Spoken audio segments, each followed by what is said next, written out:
à tous, bienvenue sur Radio Grand Paris pour ce nouveau numéro de C'est plus que du foot. Avec moi pour m'accompagner cette semaine, Asdine qui sera avec nous dans un instant par téléphone et Monsieur Amine qui fait sa première avec nous. Salut Amine. Salut Nourri, un plaisir d'être là. Ben merci à toi. Merci à toi. Donc on aura dans un instant, il est prêt, Julien Brun, commentateur actuellement sur Prime Video, passé par BeIN, passé par TF1 aussi pendant la Coupe du Monde au Qatar. Donc je lance le jingle et on y va.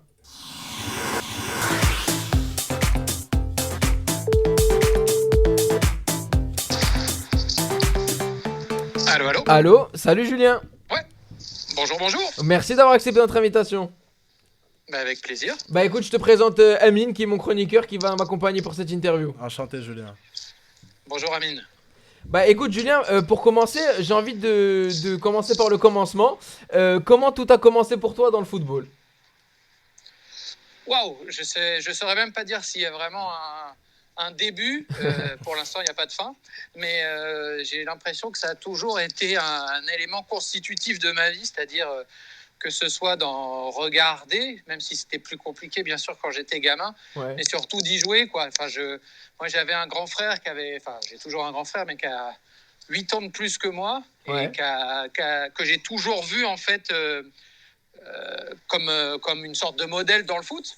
Donc, il jouait, donc moi aussi, je m'y suis mis, et ça s'est passé comme ça, naturellement, d'une certaine manière. Donc, vraiment, le début, je ne saurais pas le dire, mais première licence à 6 ans, mais je jouais déjà au foot tous les jours avant. Bah d'ailleurs, je crois que tu as pratiqué le foot toute ta jeunesse. Et ensuite, quand t'es venu le moment de faire un choix pour les études, je crois que j'ai lu que tu as hésité entre la diplomatie et le journalisme. Oui, bah, c'était enfin, voilà, des choses qui m'intéressaient, effectivement. Moi, j'ai toujours beaucoup aimé le sport, bien sûr, et j'ai toujours été passionné de politique, de géopolitique. Ça s'est pas arrêté, hein, d'ailleurs, mais disons que c'était une des possibilités. Donc, j'avais ça en tête, effectivement. Et puis, bon, bah, finalement, j'ai choisi le métier le plus rigolo, je pense, entre guillemets, quoi. C'est clair. Et est-ce que t'as déjà regretté un moment dans ta vie de ne pas avoir fait de la diplomatie ? Bah, j'en fais au quotidien. Je suis Oui, c'est vrai, père c'est de vrai, famille, c'est hein, vrai, donc c'est vrai.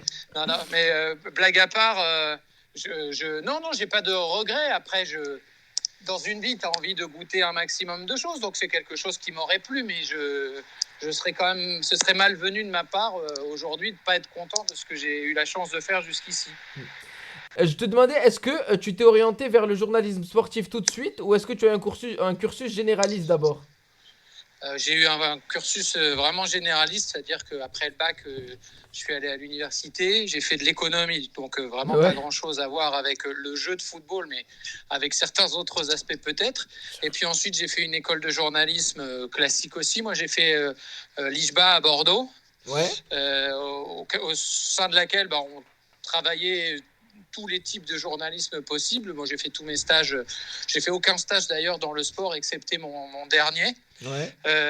Voilà, et je savais juste assez rapidement, c'est-à-dire après mes premiers stages, je me suis dit, moi, ce que je veux, c'est faire du journalisme spécialisé, quoi qu'il en soit, pour Ouais. pouvoir être à fond, entre guillemets, dans les sujets que je traite. C'est-à-dire que je savais que c'était, si on fait du journalisme non spécialisé, des infogénés, faut tous les jours se remettre un peu à zéro sur plein de sujets et potentiellement dire plein d'inexactitudes, même de bonne foi, mais tandis que quand on fait un truc spécialisé, au moins on a un suivi et des connaissances qui nous permettent de dire un petit peu moins de bêtises au moins. Ok. Justement, tu nous as dit que tu as eu ta première licence à 6 ans.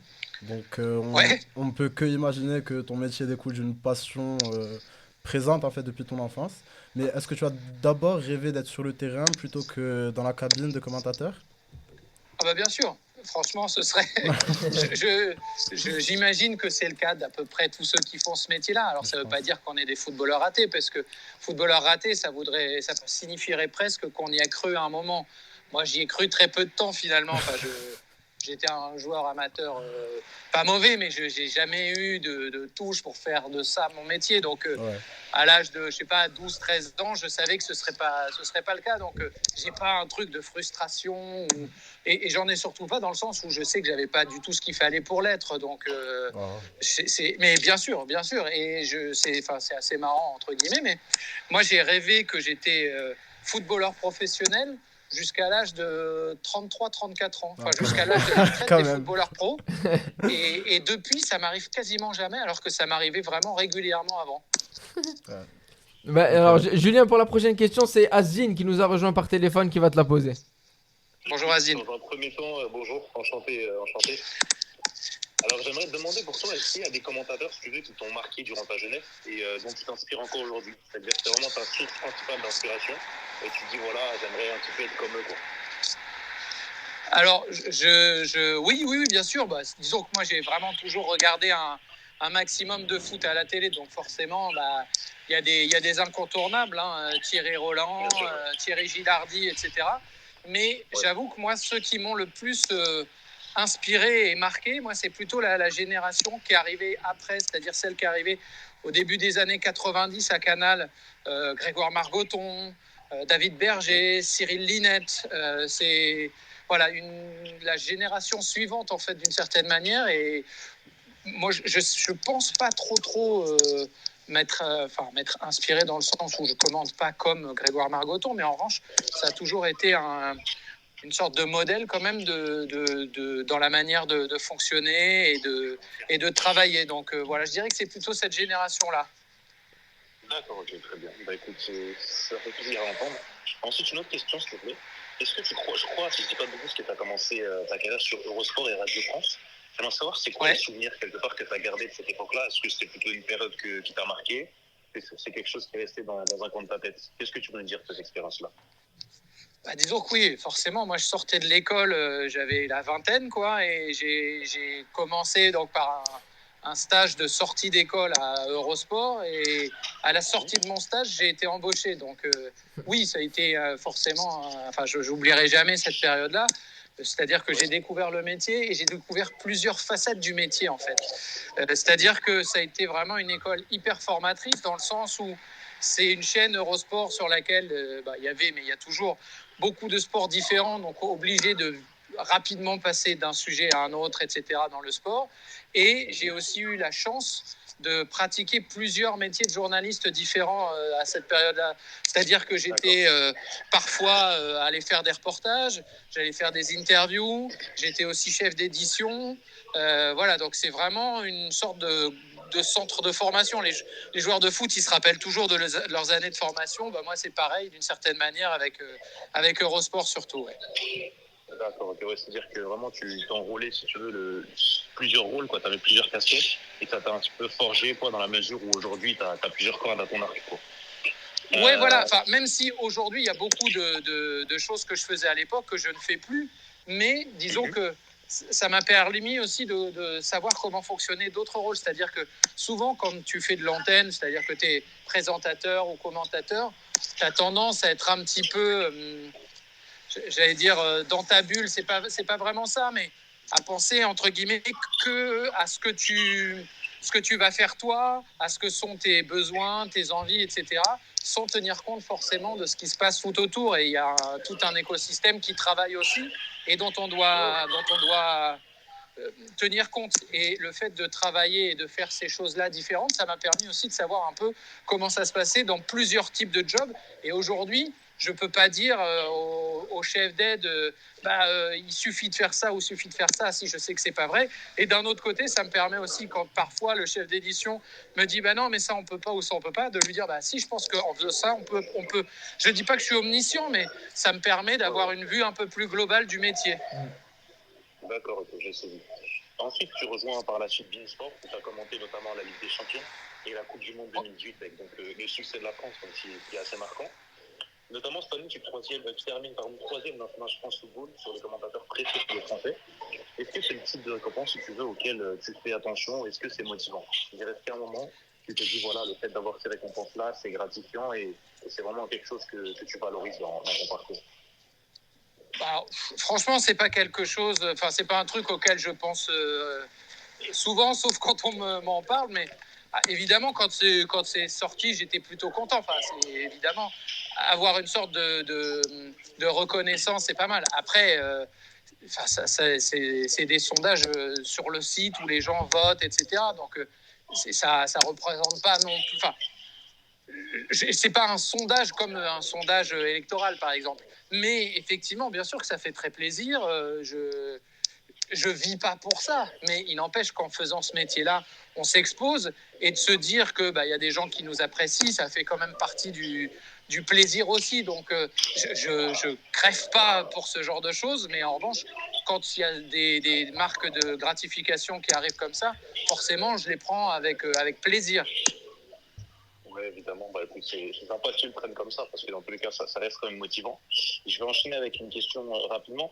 Donc, on continue un petit peu dans le temps avec la saison 2020-2021. Alors, tu t'engages avec Mediapro et donc Téléfoot, la chaîne, qui est alors le nouveau diffuseur de la Ligue 1 à cette époque-là. Bon, on va pas refaire l'histoire, on sait ce qui s'est passé.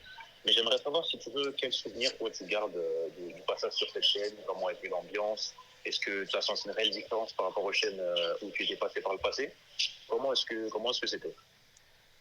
Alors, aussi paradoxal que ça puisse paraître, c'est un très bon souvenir professionnel. Je dis paradoxal parce que bien sûr, on sait que ça s'est terminé par un fiasco financier pour les clubs, que ça s'est terminé par un passage à Pôle emploi pour moi et pour beaucoup d'autres qui bossaient et qui avaient fait ce choix-là.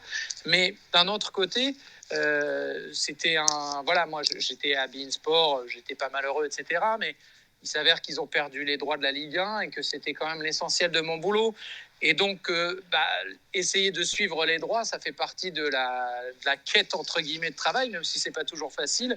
Et que moi, j'étais motivé pour le faire. Et qu'on avait, sincèrement, une équipe éditoriale super bonne à Mediapro. Ouais. Donc, on avait des gens... des journalistes, il y avait vraiment beaucoup de qualité au mètre carré, sincèrement. On avait une bande de jeunes consultants qui s'est avéré ensuite être hyper efficace et hyper bonne. Enfin, c'est quand même là qu'ont commencé Mathieu Bodmer, Christophe Jallet, Benjamin Nivet, qu'on a continué à révéler le talent de Benoît Chéroux aussi. Enfin, je parle, il y en a d'autres, mais il y a plein de gens qui se sont révélés là-bas et il y avait une ambiance vraiment super, alors que on a vite senti que ça allait être quand même un peu compliqué, faut pas se mentir complètement, et qu'en plus c'était la période du Covid où on voyageait avec le masque dans des trains vides pour aller dans des stades vides, etc. Et on a réussi quand même à créer une atmosphère de groupe familial, entre guillemets. Donc c'est presque miraculeux, vu les circonstances qui étaient catastrophiques collectivement, qu'on ait réussi à faire quelque chose en prenant du plaisir.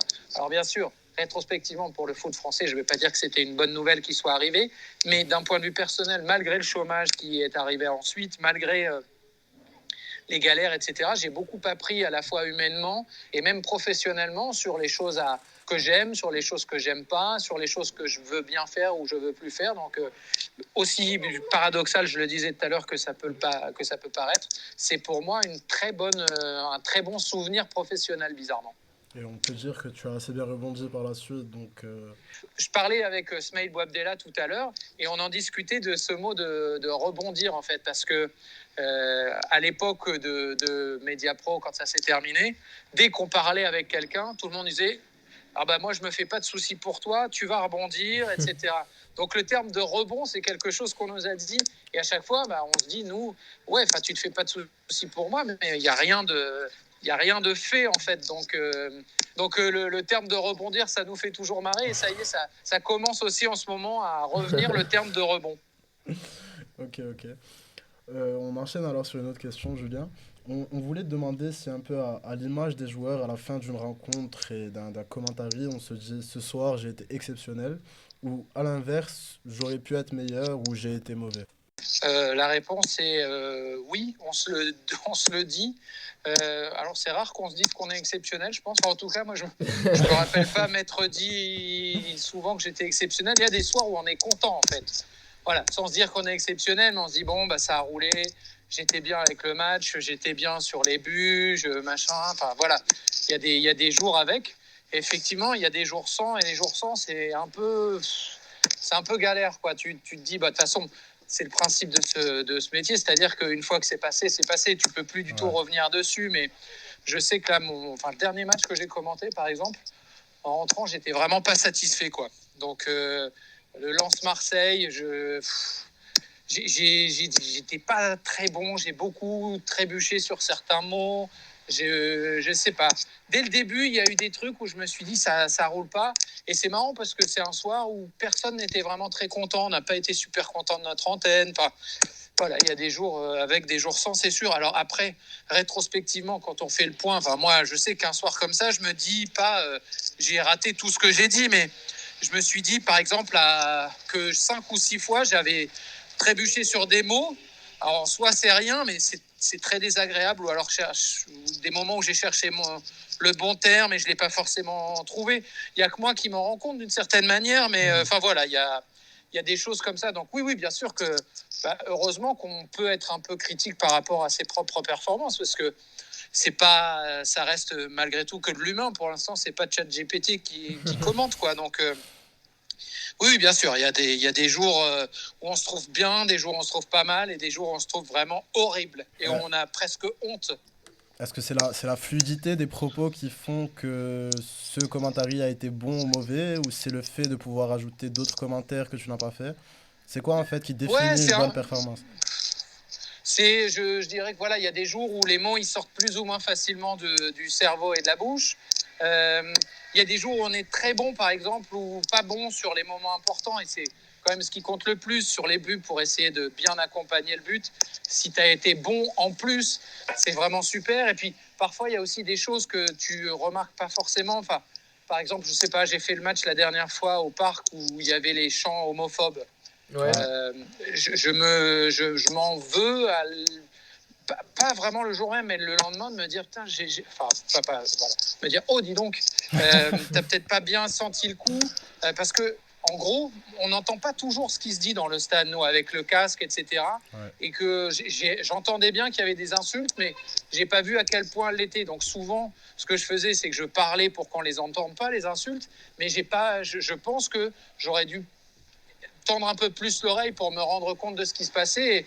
Et rétrospectivement, j'ai un peu regretté de ne pas avoir mis le bon terme sur ces choses-là. Il n'y a rien de dramatique, mais oui, il y a une vision critique de ce qu'on fait. Et je pense que heureusement, parce que ça permet aussi de s'améliorer continuellement et d'essayer d'être meilleur que la fois d'avant, la fois d'après. Et Julien, est-ce que t'arrives à te réécouter ou c'est quelque chose que tu fais pas du tout? Alors, j'ai pas bien entendu la question. Oui, Mais je crois pardon. que est-ce que je me réécoute, Ouais, c'est ça? voilà, exactement. Franchement, jamais. Ah, d'accord. Ouais, non, je pense qu'aujourd'hui, j'ai à peu près conscience de quand c'était bon ou quand c'était pas bon. Quand c'était bon, je suis content et ça suffit. Et quand c'est pas bon, j'ai pas envie de me mettre la tête sous l'eau non plus. Donc voilà. Mais si, il arrive quand même de temps en temps de juste réécouter un passage où je me suis dit oh là là là là là, il y a eu un moment de creux, de silence où j'arrivais plus à trouver mes mots. Dans ma tête, souvent, ça me paraît, j'ai l'impression d'avoir bloqué pendant 4 minutes, et puis je réécoute, et en fait, je me rends compte que c'est 3 secondes, donc ça passe, Ouais. en fait. Mais non, j'ai pas de... Franchement, je regarde vraiment très, très, très, très peu les matchs que j'ai commentés. Ok. Est-ce que, en tant que commentateur, tu aimais être au stade? Et est-ce que c'est quelque chose qui te stimulait en fait d'être au plus près des joueurs, des supporters, au cœur de l'ambiance? Il n'y a aucun doute là-dessus. C'est quand tu commentes au stade ou quand tu commentes dans une cabine ailleurs, j'ai l'impression que tu fais pas le même métier, en fait. C'est-à-dire que tu es là où tu as envie d'être, tu es là où ça se passe quand tu es au stade. Et puis il y a des tas de choses que tu ressens à la fois sur le jeu, c'est-à-dire que tu as des appels de joueurs que tu vois pas quand tu es à la télé et que là tu peux deviner. Et puis tu as les odeurs, tu as les sons, enfin, on a tous les éléments qui entrent en jeu, quoi. Enfin, tu te rends compte de où tu es, en fait. Alors que quand tu es à commenter devant une petite télé, que tu es très loin de tout ça, il y a des tas de choses que tu n'as pas. Voilà, je parlais tout à l'heure des chants. Les chants, tu les entends quand même. Alors, tu les entends pas forcément dans le détail, mais s'il y a un moment où tu te dis ah tiens, là c'est la Lançoise ou c'est les Corons, etc., quand tu es devant ta télé, tu t'en rends pas trop compte. Quand tu es au stade, là tu te dis ah bah j'y suis, hop, tu enlèves ton casque et à la fois tu laisses les chants se dérouler. Et moi, je l'avoue qu'en tant qu'amateur de foot, etc., moi j'enlève aussi régulièrement mon casque pour pouvoir bien entendre ce qui se fait et pour profiter du spectacle. Et je pense que ça nous amène aussi un truc dans le sens où tu as plus d'émotions, donc tu as aussi plus d'envie de la partager, etc. Donc, oui, encore une fois, hein, si tu n'aimes pas aller au stade quand tu fais ce métier, c'est qu'il faut que tu en changes, en fait, je pense. Ok. Dans la continuité justement de cette émotion dont tu nous parles, est-ce que lorsqu'on commente un match de son pays ou d'un club pour lequel on a une appétence particulière ou encore d'un joueur qu'on apprécie particulièrement, est-ce qu'on ne devient pas fan simplement de football et on oublie qu'on est à l'antenne et qu'on est en train de commenter un match? Alors, pour être honnête, j'ai jamais commenté de match de l'équipe de France, moi. Donc, Ah, mais j'ai déjà fait des clubs français en Coupe d'Europe et c'est un exercice un peu particulier dans le sens où effectivement tu peux te permettre plus de choses. C'est-à-dire que quand tu commentes PSG-OM ou Lens-Lyon, tu sais très bien que tu es forcé entre guillemets à la neutralité, ce qui est absolument normal. Ouais. Quand tu commentes une équipe française en Coupe d'Europe, tu peux te permettre de te lâcher un petit peu plus. ok. Après, déjà d'une part, moi je suis pas non plus un méga chauvin dans la vie, Ouais. donc il faudrait que je le force entre guillemets si je devais le devenir à l'antenne. Et d'autre part, tu n'oublies quand même, enfin en tout cas moi j'oublie jamais non plus où je suis, c'est-à-dire que l'antenne elle m'appartient pas quoi. Moi je suis pas Monsieur Prime Video qui se fait plaisir. Je suis un salarié, un employé et je suis là pour essayer de transmettre des choses, mais l'antenne, elle m'appartient pas, donc j'ai pas à la privatiser. Mais bien sûr que on reste quand même des êtres humains et que quand il y a des joueurs qui nous plaisent particulièrement, c'est d'autant plus plaisant. Je sais que moi, j'avais un gros faible pour Eden Hazard, Ouais. et donc à chaque fois que je le commentais quand il était à Chelsea, j'étais vraiment super content, mais c'était pas dans le sens où j'allais dire ah c'est mon chouchou etc, mais c'est à dire que je savais qu'il allait se passer quelque chose et que ça allait amener des émotions et comme je l'aimais bien ça en amenait peut-être encore un petit peu plus, mais encore une fois hein, l'antenne elle appartient à aucun journaliste, c'est à dire que quoi qu'il en soit le match, que ce soit Smaïl, Julien, Bertrand, enfin je dis un peu n'importe quel prénom, Ouais. il n'y a personne qui regarde le match pour m'entendre moi. Si on m'entend, ça fait partie du décor, mais ce qui compte, c'est avant tout le match. Nous, on est des relais, c'est-à-dire qu'il ne faut pas qu'on oublie qu'on a ce rôle-là avant tout. Ça ne veut pas dire qu'on n'a aucune importance, hein, mais Ouais. ça veut dire qu'on n'est pas les acteurs principaux de ce que les gens regardent. Ok.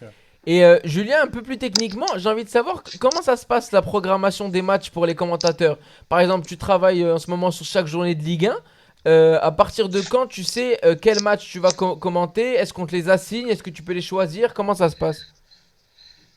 Alors là-dessus, je suis totalement passif. Ouais. Non, mais en gros, ce qui se passe, c'est quand chaque début de saison, il y a les patrons enfin, le rédacteur en chef ou le directeur de la rédaction qui dit en gros la hiérarchie c'est ça et c'est ça. Ouais. Et donc derrière, moi j'essaye juste de regarder si ça correspond à ce qui m'a été dit en début de saison. Comme c'est le cas depuis que je suis à Prime Video, j'ai jamais eu besoin de demander quoi que ce soit. En gros, c'est assez simple. Disons que quand il y a la programmation des matchs qui intervient, c'est-à-dire à peu près 3 semaines avant les matchs, en Ouais. gros, c'est à peu près ça. Il y a, dans les 3-4 jours qui suivent, il y a la direction de la rédaction qui nous envoie le planning avec les matchs que l'on va commenter. En gros, c'est assez simple. Nous, on est 2 commentateurs principaux, c'est-à-dire il y a Smaïl Bouabdella et moi. Ouais. On a 4 matchs qui sont hors multiplex. Le vendredi soir, le samedi après-midi, le dimanche midi et le dimanche soir. On en fait 2 chacun. Ouais. En gros, hein, mais ça peut changer, mais celui qui fait le vendredi soir, il fait le dimanche 13h, et celui qui fait le samedi après-midi, il fait le dimanche soir.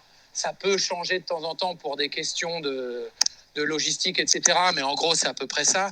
En plus, moi, Sma, c'est mon pote depuis des années. Enfin, je veux dire, on n'a pas de... Ouais. Y a Je pas sais très d'ego. bien que lui, Enfin, si, on a de l'ego, hein, mais je veux dire, on sait très bien. Non, mais c'est pas dans ce sens-là, mais c'est dans le sens où il va pas me foutre une peau de banane sous le pied. Il va pas aller voir le patron pour dire, moi, je veux faire ça.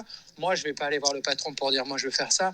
Et sur une année, tout s'équilibre, c'est-à-dire qu'on fera autant de matchs sympas l'un que l'autre, etc.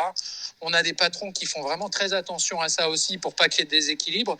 Donc, franchement, moi, j'ai jamais réclamé un match et je me suis jamais plaint de pas faire tel ou tel match. Et pour Smaïl, c'est pareil. Donc, franchement, là-dessus, c'est vraiment un truc qui se passe. Je pensais même pas que ça soit possible que ça se passe aussi bien à ce niveau-là. Justement parce que vous parliez d'ego, on est quand même un peu narcissique quand on fait de l'antenne. Je dis pas qu'on est tous des malades, hein. Mais on a quand même de l'ego dans le sens où on a envie de faire les matchs les plus sympas, les meilleurs matchs pour être les plus visibles, pour kiffer plus et pour potentiellement sur le long terme gagner un peu plus d'argent. C'est un peu caricatural de dire ça, mais en gros c'est quand même un petit peu ça. Et quand on se retrouve à devoir partager le gâteau à deux, l'expérience du passé, moi j'avais jamais été à partager les choses comme ça, mais je voyais bien dans d'autres endroits où je bossais où quand on devait partager, c'était compliqué de partager parce que les deux parties voulaient absolument manger l'autre.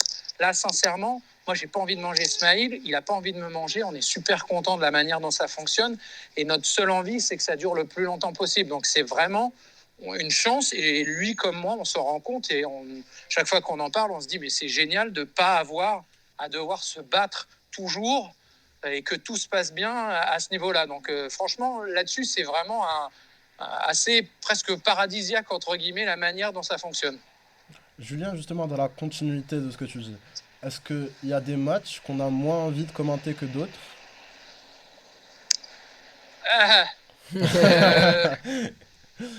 Franchement, oui. Enfin, je vais pas.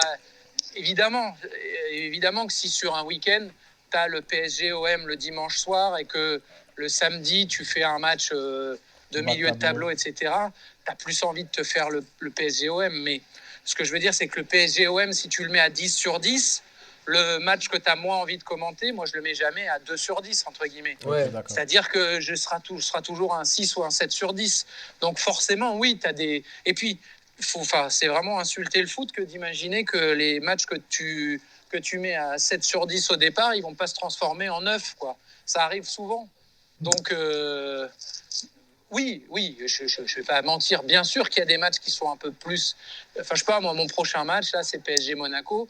Ça fait partie des matchs où tu te dis, ça va être sympa, etc. Mais il y en a aucun que j'ai pas envie. En fait, c'est ça, c'est qu'il y en a pas... Il y en a que j'ai plus envie que d'autres, mais il n'y en a aucun dont je me dis, là, j'ai vraiment pas envie. Imaginez, je pars, quoi qu'il en soit, avec une bande de gens sympas.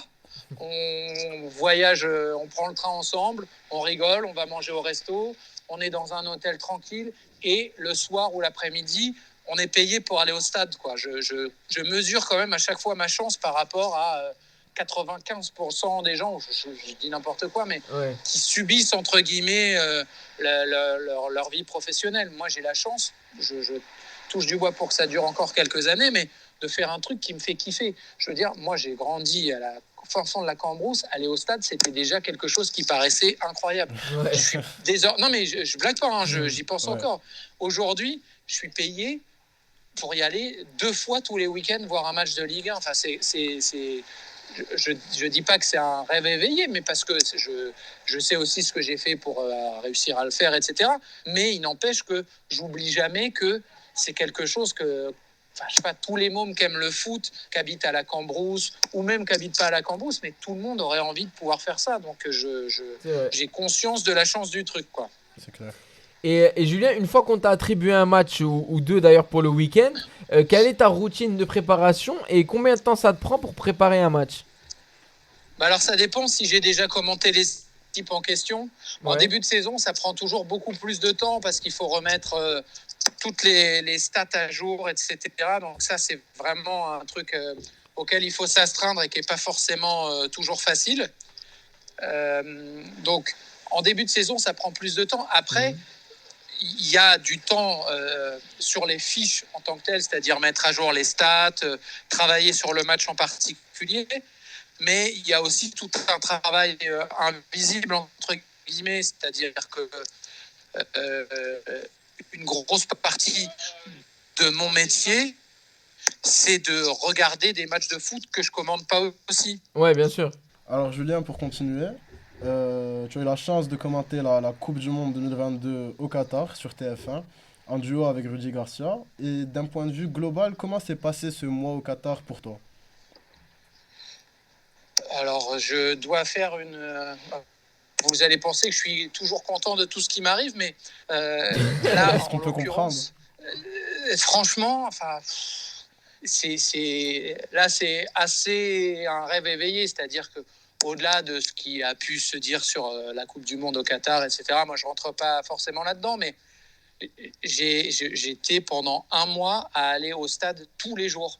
C'est-à-dire que je regardais un match ou deux au stade de Coupe du Monde. Hein. Wow. J'en ai vu 28 ou 29 au total entre ceux que j'ai commentés et ceux que je suis allé voir.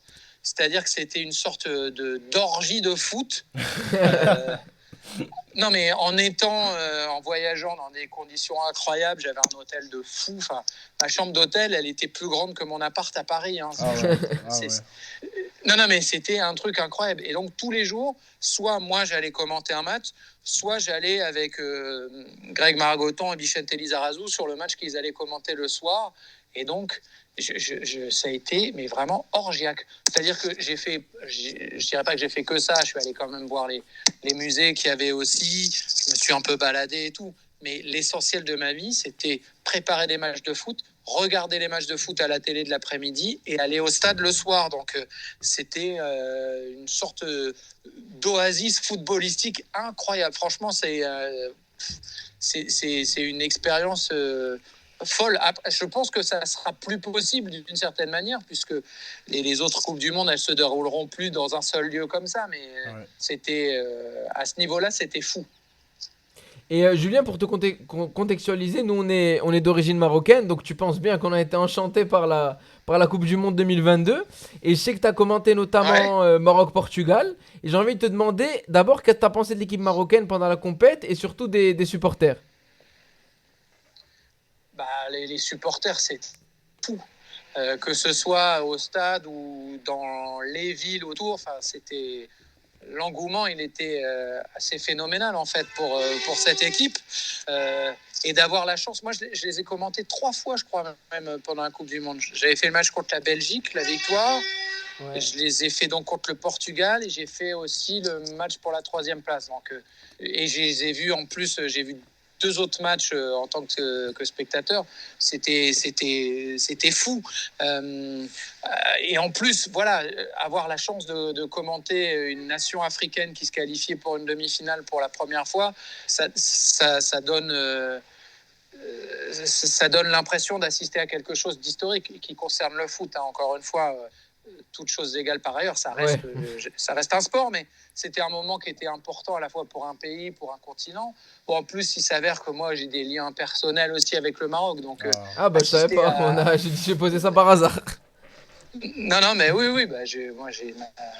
Enfin bon, c'est pas très important, mais voilà, j'ai ma belle famille marocaine, etc. Donc, c'était la possibilité d'assister sur place à un truc qui bouleversait, entre guillemets, tout un pays. Donc, et en plus, j'étais avec Rudy Garcia, qui lui avait des liens très très forts avec le staff et avec le coach en particulier. Ouais. Donc voilà, c'était...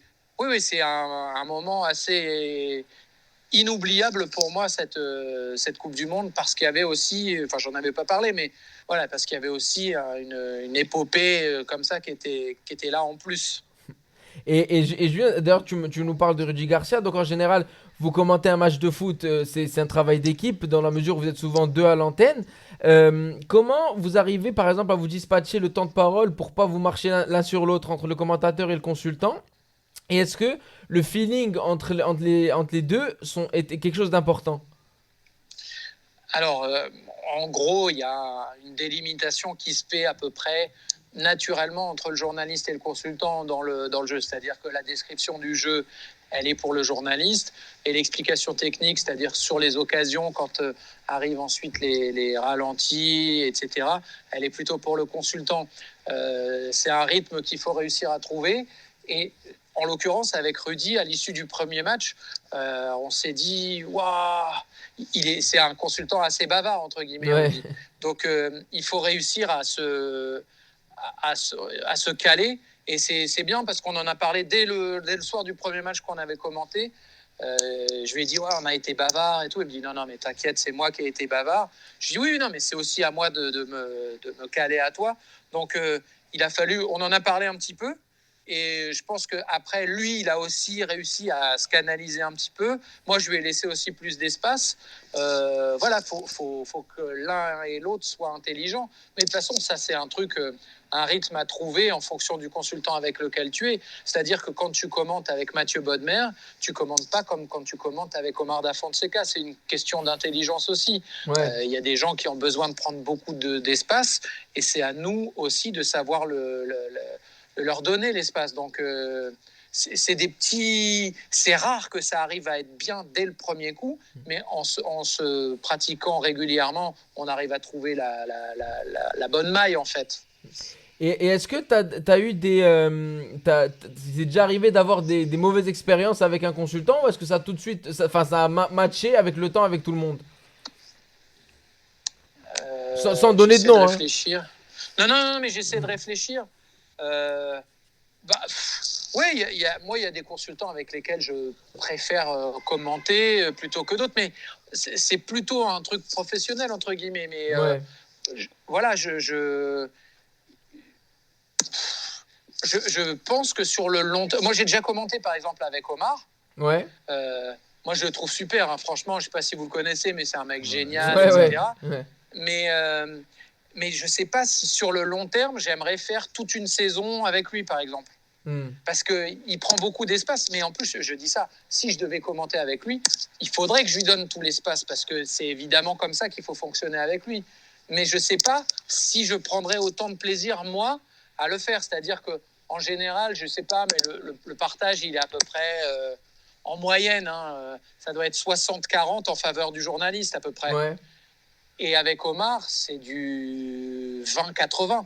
Enfin, vraiment, il prend énormément d'espace. Mais je dis ça, j'ai conscience que quand tu es avec lui, il faut lui laisser ça, parce que c'est comme ça qu'il est bon et c'est comme ça qu'il apporte plein de choses et tout. Je dis juste que je pense que ça doit être parfois aussi un peu frustrant de lui laisser toute la place, quoi. Et c'est pour ça que je parlais d'ego. C'est peut-être de l'ego mal placé, mais voilà, je l'adore, etc. Mais je ne sais pas si je serais capable, sur le long terme, de me mettre complètement à son service. Et pourtant, en sachant que c'est ce qu'il faut faire. Ouais. Ouais, c'est clair. Et justement, Julien, si tu devais avoir un souvenir du plus beau match que tu aies commenté, ce serait lequel?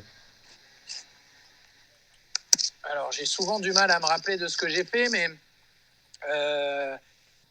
en fait, à la Coupe du Monde 2018, j'ai le match entre la Belgique et le Japon. Ouais. C'est pas le meilleur match que j'ai commenté, je pense, mais c'est probablement celui où j'ai eu le plus d'émotions contradictoires. C'est-à-dire que je commentais avec Bruno Chéroux à l'époque, sur Beansport, et ce match-là, à Beansport, il y avait une des particularités, c'est qu'on ne savait jamais trop jusqu'où on allait dans la compétition. C'est-à-dire que nous, on partait, et je ne savais pas si j'allais commenter jusqu'en huitième, en quart, en demi. Voilà. Et donc, c'était un huitième de finale, et c'était possiblement le dernier pour nous dans cette compétition. J'en étais pas certain, mais c'était possible. Et on se retrouve à la mi-temps avec Bruno, et on se regarde, on se dit j'espère vraiment que c'est pas notre dernier match, parce que il est horrible, ce match. À la mi-temps, c'est un 0-0 vraiment pourri, quoi. Enfin, il se passe pas grand-chose, il y a pas d'occasion, il y a pas beaucoup d'ambiance, etc. Et je me dis j'ai adoré cette Coupe du Monde, mais terminer là-dessus, ça m'embêterait. Et finalement, on se retrouve en seconde période à avoir un 3-2 dingue, le troisième but belge qui est au bout du temps additionnel, retournement de situation de fou et tout. Et c'est-à-dire que faut jamais l'insulter, ce sport-là. Tu peux t'ennuyer pendant 1 heure et te retrouver avec le match du siècle. C'est ce que j'ai vécu en tant que spectateur. Là, j'étais au stade, mais pour la finale de la Coupe du Monde cette année, en 2022. Là, tu te dis, wow, c'est la finale, ça se passe juste comme ça. 75 minutes, un peu d'ennui ou de pas grand-chose. Et puis derrière, tu as l'apothéose. Et donc, au-delà du fait que le match soit 100% génial, ce qui est quand même très rare, ce qui est vraiment cool, c'est de se retrouver toujours à être remis en question par rapport à ce que l'on peut imaginer. Et donc, je dirais comme ça, le Japon-Belgique de 2018, pour ça, il m'a paru vraiment être un match à part, en fait. Alors, je te dis, par opposition à la dernière question, quel a été le match pour toi le plus difficile à commenter, généralement dans ta carrière de commentateur? Comme ça, j'aurais tendance à dire le Russie-Angleterre à l'Euro 2016. Pas par rapport à ce qui s'est passé sur le terrain, mais ce qui s'est passé dans les tribunes. Sincèrement, il y a des moments comme ça. Enfin, je réfléchis en même temps que je vous parle. Donc, il y a ça, la violence. Il y a le match du PSG aussi contre Başakşehir il y a quelques années, avec les mots racistes de l'arbitre et d'Mbaba, etc. Enfin, moi, le jeu, ça me dérange jamais. Même un mauvais match en termes de jeu, je suis jamais énervé, je suis jamais en colère. Les joueurs, ils peuvent se rater. Même les arbitres, ils peuvent se rater. Mais c'est plus quand il y a des histoires de violence, de racisme, ce genre de choses qui sont absolument abjectes. Mais donc, c'est plutôt ces moments-là qui sont compliqués que vraiment un match où on s'ennuie. Un 0-0 pourri, sincèrement, le soir même, 2 heures après avoir dit c'était vraiment pourri ce match, je l'ai déjà oublié, en fait. Donc, il n'y a rien qui me marque en ce qui concerne le football négativement. En revanche, sur les choses comme ça, effectivement, c'est plus compliqué. Et Julien, quel a été pour toi le stade de foot où tu as été le plus impressionné par les supporters, où tu t'es pris une claque pendant la rencontre?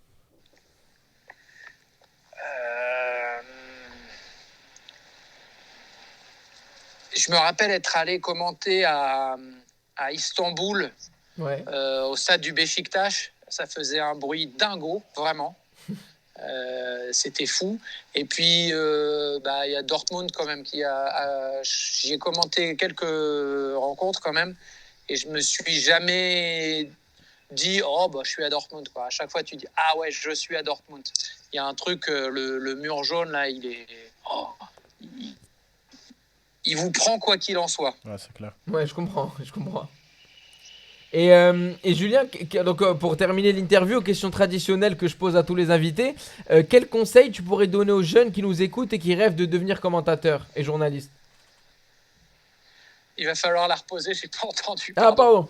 Donc Julien, question traditionnelle de fin d'émission, quel conseil tu pourrais donner aux jeunes qui nous écoutent et qui rêvent de devenir commentateurs? Surtout, ne le faites jamais.